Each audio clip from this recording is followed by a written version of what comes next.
Hey everyone, and welcome to today's session of Swiping Right on Your Brand, Building a Head-Turning Online Presence. In today's session, we're going to walk through each social media channel, so Facebook, Twitter, LinkedIn, and Instagram, and look at the purpose of each channel. And based on your goals and what you figure out in the worksheet, we're going to help you decide which channels should you actually be on, and when you're on those channels, how do you actually stand out and have a killer brand? My name is Lauren Bean. I live in Raleigh, North Carolina, and I'd love your feedback after the session, so feel free to tweet at me at the link below. Now, how many of you remember the Dolly Parton challenge? This challenge came out in summer of 2020, and Dolly posted this picture. And the whole essence of this is each social media channel has a completely different purpose. So whether you're buttoned up on LinkedIn and trying to score a new job, or maybe you're updating friends and family on Facebook, or you just want somebody to swipe right on Tinder, each channel has a completely different purpose, and how you show up on those channels matters. And I love this quote by Jeff Bezos. He said, "Your brand is what other people say about you when you're not in the room." So let me ask you, if I were to look you up on social media right now, what would I find? What would I be able to figure out about you just based on your profile? Maybe I figure out your hobbies or what your family's like or what your true passions are. People are constantly figuring out that stuff about you based on your social profiles. In fact, it only takes 1.7 seconds to form a first impression on social media. So whether you want people to purchase your products or you want to get hired for a new job, that first impression that people are making in that 1.7 seconds matters. So let me ask you, what do you want to be known for? What do you want people to say about you when you're not in the room? Now, if you haven't filled out the worksheet yet, this would be a really great time to pause the video, fill out that worksheet, and come back. But in that worksheet, you're going to map out, what do you want people to say about you? What do you want your brand to say? Whether you're trying to grow a business or really just want to show people who you truly are, it's important to figure out what your goals are and what your brand is before you even get started on a social platform. Now we're going to look at the purpose of each individual platform. This is just an overview, but on the next few slides, we're going to do a deeper dive into each specific platform and what you should be posting on there. So as I mentioned, Facebook is that channel where you stay connected. This is where you update friends and family about what you've been up to, maybe where you've traveled, what you're interested in. It's another really great place to connect with people through communities. Twitter is that platform where everything's recent and updated. It's that newsworthy platform. So whether you're watching a TV show or maybe you want to see what people are saying about a sporting event, this is the channel to be on to find out what's happening right now. LinkedIn is that professional network. That's the platform where if you're wanting to grow your professional brand or find a new job, you need to be on LinkedIn. And in fact, we're going to do a deep dive on LinkedIn to make sure that you have an awesome profile. Instagram is that platform that you go to if you want some inspiration. So whether you want to see where people have traveled, maybe see what influencers are talking about, or just see beautiful photos, Instagram is that platform that you're going to go to. As I mentioned, Facebook is all about connection. This is where you connect with people that you actually know. Maybe you follow an occasional brand or public figure, but mostly this is where you're getting updates on your friends and family. This is a really great platform to show what you've been up to and find communities or groups for a deeper connection. Facebook has millions of groups that you can join based on your interest or hobbies. In fact, you can connect with somebody on the other side of the globe through these groups, and they're a really awesome way to feel closer to people. Facebook Live is a really great tool for events or to share your story. Maybe you're about to go do a speaking gig and you want to show behind the scenes content, or you're at a concert and you want to go live. This is a really great platform to feel like you're getting a backstage pass to what's going on in the world. When you are on Facebook, it's important to focus on sharing visuals or video content. We're visual people. We want to see things rather than read things. It's a really good place to also start conversations. Maybe you want to talk about something you're passionate about and get other people's feedback. This is a really great platform because you can post a really long post and get people to comment on it. As I said, Twitter is that newsworthy platform. This isn't really as much of a visual platform as it is short, concise posts. So if you're somebody that just likes to read something really quick, you don't really need to look at pictures or read a long paragraph. Twitter is the platform for you. This is where you can provide real-time updates and trending stories or discuss current events. This is also a platform if you have a lot to say, it's a good platform to be on because in fact, after about 1 hour, your content is so varied, it's very rare that people will actually see it. So you can post much more frequently than you might on other platforms. Instagram is a very visual platform. So if you're all about photos and kind of showing what you're up to through pictures, this is the platform you want to be engaged with. This is where people can share what's going on in their lives. It can either be on their main feed, maybe they post a story which only lasts 24 hours, or they go live to kind of show that behind the scenes content. This is the platform where you feel like you really get to know somebody as a human being, and they can share authentic parts of their lives.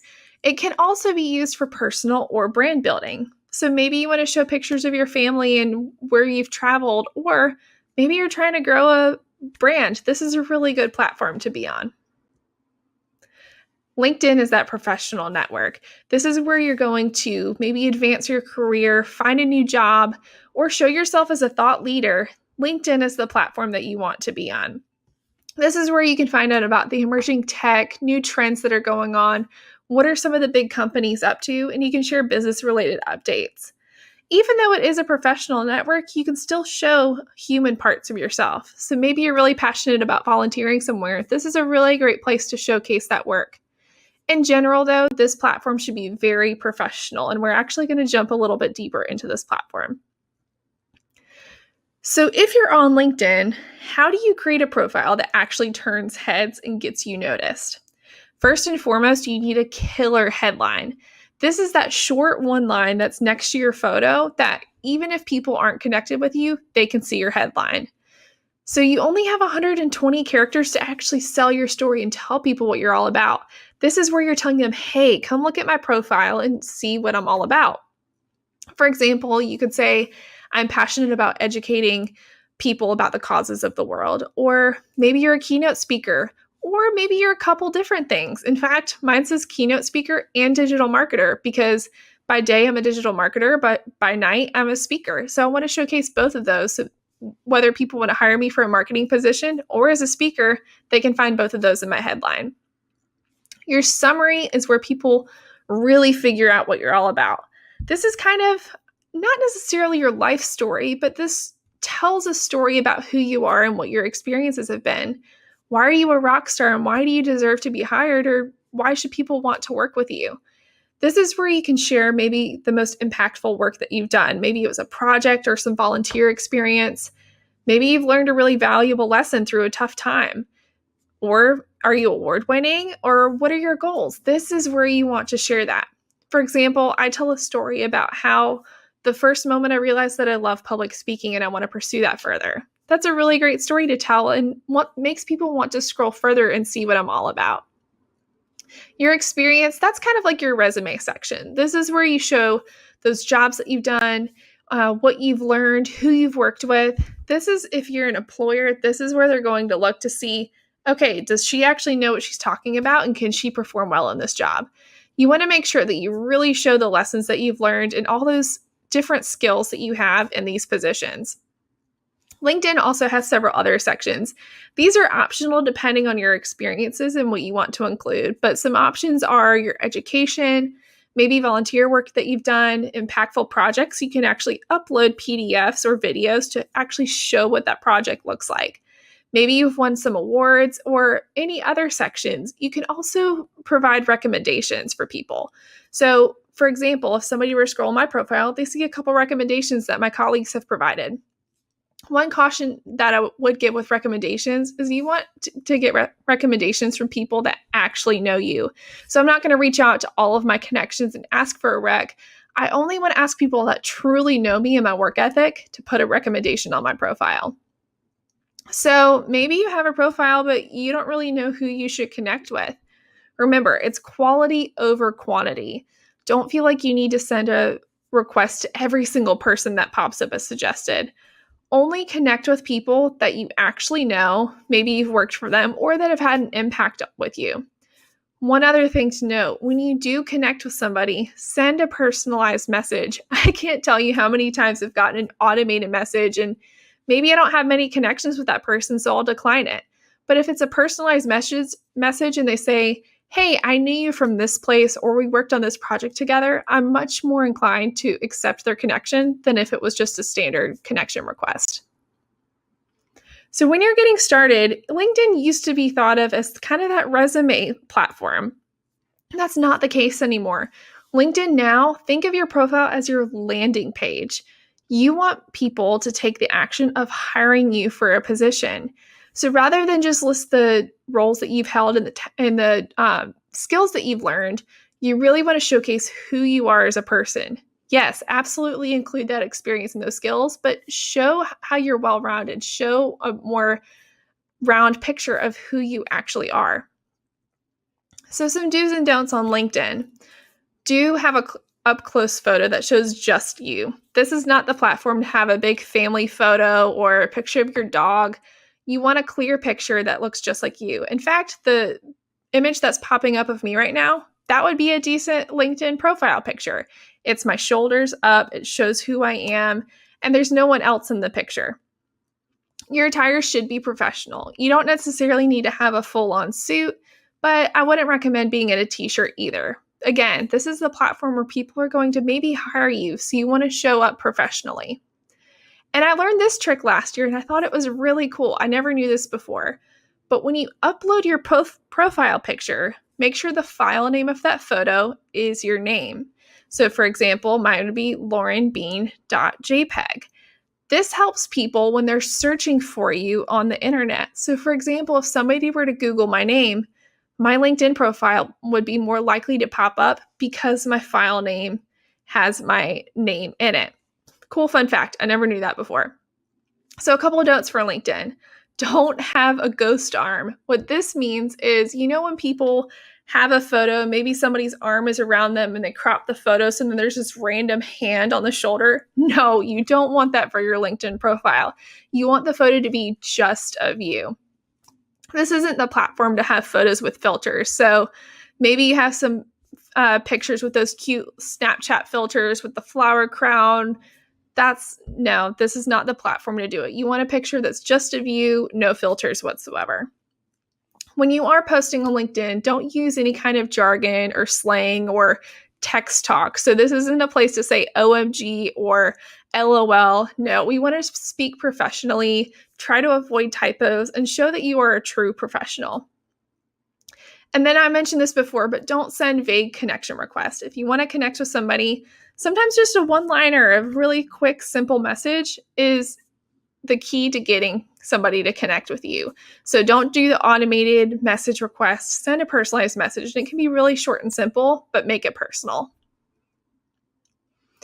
So whether you are on LinkedIn, Facebook, Twitter, Instagram, maybe you're like, okay, I'm so busy. I don't have time to manage all these other platforms. And trust me, I get it. We are all busy. Here's a quick, easy 10-minute rule where you can stay active on social media in just 10 minutes. For me personally, I like doing this in the morning before I even open my email. So I'll have my cup of coffee and I'll go on social and do these 3 steps before I do anything else to start my day. So first and foremost, spend 4 minutes responding to any new connection requests. These could be messages people have sent you. Maybe they want to connect with you. Maybe they've commented on some of your content. Spend 4 minutes looking at all of that. The next 4 minutes should be spent on engaging with other people's content. So this can be liking or retweeting relevant content. Now remember, if you do share it, you want it to reflect your personal brand too. So you don't want to share every single little thing. But if it is a piece of content that you like and you want it to reflect on your brand as well, be sure to share that on your profile. And then spend 2 minutes sharing or commenting on an article. This is more for LinkedIn, but you could definitely do this on other platforms as well.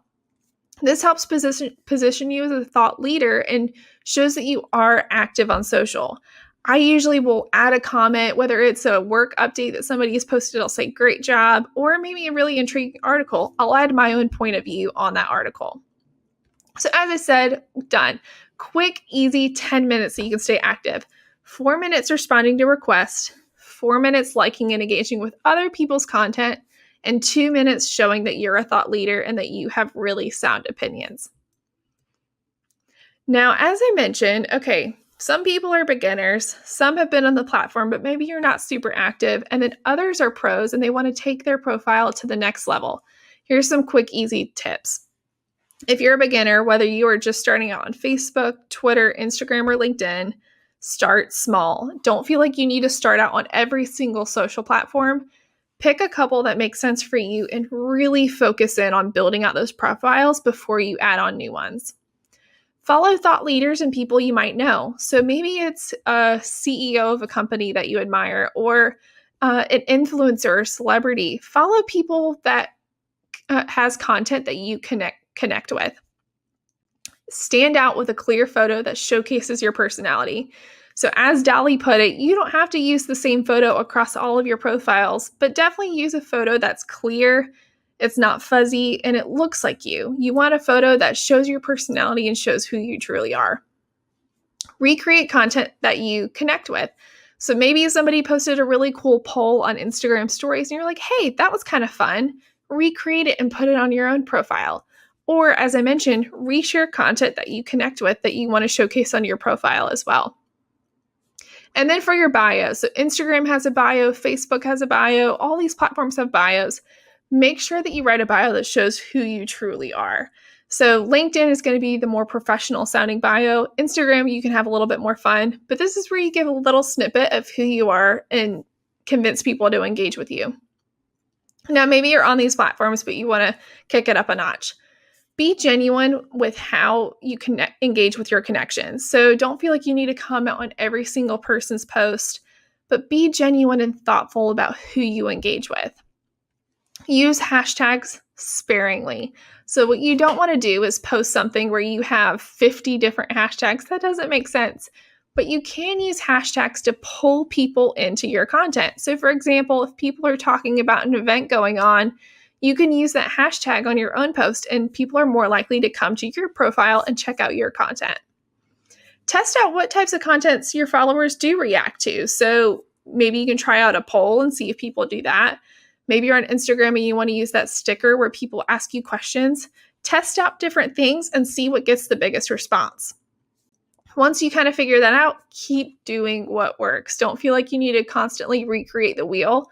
Find something that works and stick with it. Now, maybe you're on all these platforms, but you're like, okay, I really want to take it up a notch. I know how these platforms work. I've tested out things, but what do I do next? Test out new features on the platforms that maybe people haven't really used much. So whether it's the stickers like the polling or asking questions, or go live, show what you're up to and get people to engage with your content that way. I have a friend that every Friday she goes live on Instagram for just 10 minutes a day and has an open conversation. People comment, ask her questions, and she says what she's up to. Really good way to engage with your followers. Create content that encourages your followers to comment and engage with your content. So as I mentioned, live is a really great way to have that one-on-one connection with people. Another way is to create maybe articles or long posts that makes people really want to connect with you and share their own point of view. And be consistent with your posting. So whether you decide, okay, I just want to post once a week, that's as much as I can manage, figure out a cadence that works for you and keep it consistent. So what you don't want is to post one time and then it goes a month before you post anything again. You want to stay consistent to get people to constantly come back to your content. And then tap into trending topics. So maybe there's some new innovation that people are constantly talking about. Figure out your own point of view and share that on your profile to pull people into that same conversation. And I'll end with this. Your brand is the culmination of what you've done, how you're viewed, and the impact that you leave on the world. So when you're crafting these profiles, people only have 1.7 seconds to make that first impression. When they go to your profile, what are they going to say about you and what impact do you want to leave on the world?